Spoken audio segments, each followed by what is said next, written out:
Please open mind. Discern this and all information. Note, this and much more information, visit sitsshow.blogspot.com. Corey Goode and David Wilcock. From Venus to Antarctica. Season 5, Episode 8. Summary and analysis on sitsshow.blogspot.com. By Justin Deshaw. In the second and final part in the Corey Goode Update sub-series, Goode shares more about his less than positive interactions with the Wrangler, Gonzalez attempts to visit ancient builder race facilities, a reconnaissance mission he and the Inner Earth priestess Kari completed, and a message from the Blue Avian Rautir EIR regarding the coming shift or ascension. In the previous episode, Goode revealed that he was abducted by the lower-level Secret Space Program, SSP, who performed a chemical interrogation wherein he inadvertently identified 3 SSP Alliance assets, one of whom was Lieutenant Colonel Gonzalez. In the past, Gonzalez and Goode enjoyed friendly relations as colleagues in the SSP Alliance, yet after this event, Gonzalez became increasingly hostile towards Goode. Gonzalez was rescued by the Inner Earth Anshar group before suffering harm, but the other 2 assets leaked were compromised, one being killed and the other having gone missing. The loss of Gonzalez's associates, combined with a severing of communication with his superiors in the SSP Alliance and the loss of his cover life on Earth, caused Gonzalez to lose equanimity and become reactive. Although Goode is troubled by Gonzalez's unnecessary aggressiveness, he realizes that Gonzalez was emotionally reactive and not thinking clearly. Before continuing with this aspect of the update, Goode shared that he was taken to a base in the Kuiper Belt to see Gonzalez and Kari sometime after Gonzalez was asked to leave the Inner Earth Anshar city. At this base, Goode met with a man calling himself the Wrangler, a drill sergeant-type asset within the SSP Alliance given the task of motivating operatives who had fallen short in their eyes.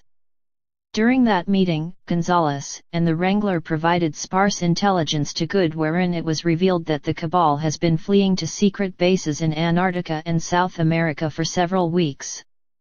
David Wilcock confirmed via his sources, Pete Peterson and Bruce, that the Cabal was moving technology and supplies to a safe location because certain Earth-based alliances were making plans to take them out in North America and Europe.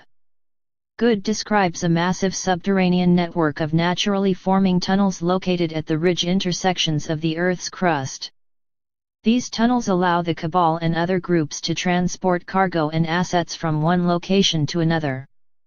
Enormous black subs the size of container ships are used to transport items to these southern bases where the Cabal has been fleeing to over the past several weeks.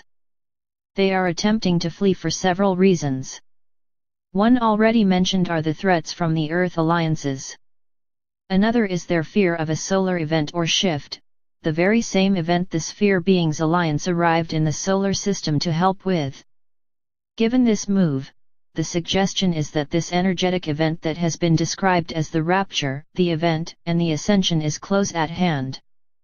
Prior to this briefing, Gonzalez had made 2 attempts to visit bases with working ancient builder race technology. Goode shares that when Gonzalez was still staying with the Inner Earth Anshar, prior to this meeting with the Wrangler, he and the priestess Kari traveled to Venus and a base near Saturn where he was turned away by a non-living sentinel who said he lacked humility.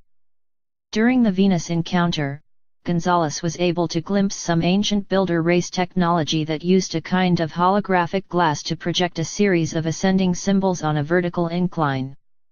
After Gonzalez failed attempts to gain entry to these bases, he and Kari returned to the Anshar city, and shortly after, he was asked to leave due to his suspicious and dishonorable behavior. After Goode's meeting with him and the Wrangler in the Kuiper Belt, Gonzalez was sent to the Mayan breakaway group for healing. Goode reveals other information about Venus, saying it has always been a strictly enforced no-fly zone, going as far back as his time in the Solar Warden program from 1987 to 2007. And he says there are SSP-run research facilities floating in the skies there. Goode's accidental leak of 3 SSP Alliance assets, as mentioned in the previous episode, caused many problems for the alliance. Heretofore, they were using Goode and Wilcock as outlets for disseminating actionable intelligence to covertly placed SSP alliance operatives on Earth. Gonzalez, prior to his outing by Goode, enjoyed relative anonymity, interfacing with surface-level assets. However, as a result of Goode's outing, the SSP alliance was unable to complete aspects of their manifold mission, and presumably, the SSP Alliance Council via their proxy agent the Wrangler were attempting to force Goode to take Gonzalez's place. The Wrangler convinced Goode to agree to a chemical debrief, which was essentially another chemical interrogation. Goode shares that the chemicals involved were much more painful, and had he known how traumatic these sessions would be, he never would have agreed to them. After a series of 8 or 9 meetings wherein Goode was brought before the Wrangler, an offer was made under duress to coerce Goode into becoming a replacement for Gonzalez, wherein Goode would be provided a modest level of material support. Goode did not directly respond to this offer, and was later informed by Tir-Eir in a private meeting that Tir-Eir informed the SSP Alliance through Gonzalez that Goode would not be accepting the offer. In addition, Goode was informed by Tir-Eir that he will no longer be abducted by the Wrangler or subject to further intimidation tactics. The Muhammad Accords agreed to shortly after the appearance of the Islamic prophet Muhammad. Prior to this development, members of the Super Federation of Non-Terrestrial Races were in open conflict with each other and making direct contact with the native surface population of humanity. These conflicts came at a great cost to these groups at the time, and in an effort to prevent further losses, all groups benevolent or otherwise formed a treaty. The Draco Alliance was part of this treaty, which since that time has been honored more or less by members of the Super Federation. But according to Goode, as revealed by Kari, an effort to renegotiate the accords was being made. In the meeting Goode had with Tir-Eir, towards the end of his most recent off-world encounters, he was informed that the meetings were not taking place because the Draco refused to attend the negotiations. But Kari notified Goode that this type of grandstanding and theater was a common feature of their dealings with the Draco, and in time talks would most likely proceed. Moving back to an earlier point in the narrative, Goode discusses a trip he and Kari made to the planet Venus, in an attempt to visit the ancient builder race outpost previously seen by Gonzalez. He and Kari departed from an inner Earth city in an advanced shuttle-type spacecraft with an intuitive user interface. After lifting off, they quickly entered the orbit of Venus but stopped their approach due to being confronted by several unknown kilometer-sized cigar-shaped craft. After some unintelligible discussions between Kari and the other craft, they are turned away and proceed to the next part of their mission, a reconnaissance flight to Antarctica. Departing the orbit of Venus, the shuttle quickly arrives at Earth and makes a rapid descent to the nightside area of the southernmost continent. The shuttlecraft had the ability to make itself transparent, allowing occupants to see through the bulkheads with ease and gaze upon the vistas presented during flight, which Goode said was a sight to behold. They flew quickly over the surface of the sea, passing through a holographic wall of ice and meandering through a series of frozen tunnelways that open up to a lake beneath an ice-capped surface. After some distance, they arrived at the subterranean industrial base run by the Cabal. The facility is located under a naturally occurring pocket between the rocky surface and Antarctic ice cap. Littered throughout caverns, embedded in the ice walls and strewn on the floor, are enormous age blocks very similar to features of the Pumapunku site in Peru, presumably left by an ancient culture prior to the continent's encasement in glacial ice. Goode could see massive black subs unloading cargo and triangular-shaped spacecraft resting close to the cavern floor.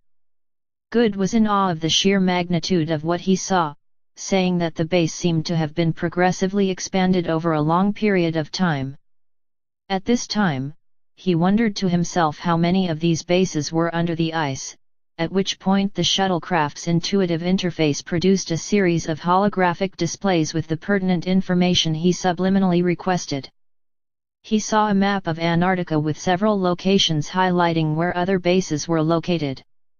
Previously, Kari had warned him not to be distracted by the ship and its intuitive technology. Goode quickly decided to redirect his attention to their mission of reconnaissance, avoiding the displays and continuing to gaze out of the transparent shuttlecraft. The shuttle moved towards the surface of the volcanic lake formed by thermal vents located under the icy surface of Antarctica. Goode said the body of water was huge, and as they made their way over it, Goode saw a colossal opening in the cavern's ice ceiling where volcanically heated air was escaping. The ship quickly descended into the water at this point, going deep below the surface. After some time, they approached a large set of meandering ridges that eventually led to a breathtakingly tall archway built into the rock. The size of the archway was inconceivably large, with black subscene moving into the entrance that looked like small grains in comparison to the archway opening. Shortly after this encounter, the ship returns to the surface of the Antarctic Sea where the craft enters a portal and their voyage ends. As discussed earlier, Goode had a private meeting with Rotir in a blue sphere. Goode was able to see the massive sphere network being used to dampen in-streaming cosmic energies, which were buzzing with activity that he said looked like static electricity. It was during this meeting that Tir informed Goode he would no longer be abducted by the Wrangler and that the renegotiations of the Muhammad Accords were not taking place. But in a staggering admission by Tir, he informed Goode that when the people of Earth begin to see dead family members appearing to them en masse, then this would indicate that the solar event or ascension is close at hand. Analysis. Due to the matter-of-fact nature of this episode, no overarching analysis will be provided. Thanks for listening and watching. Subscribe and share.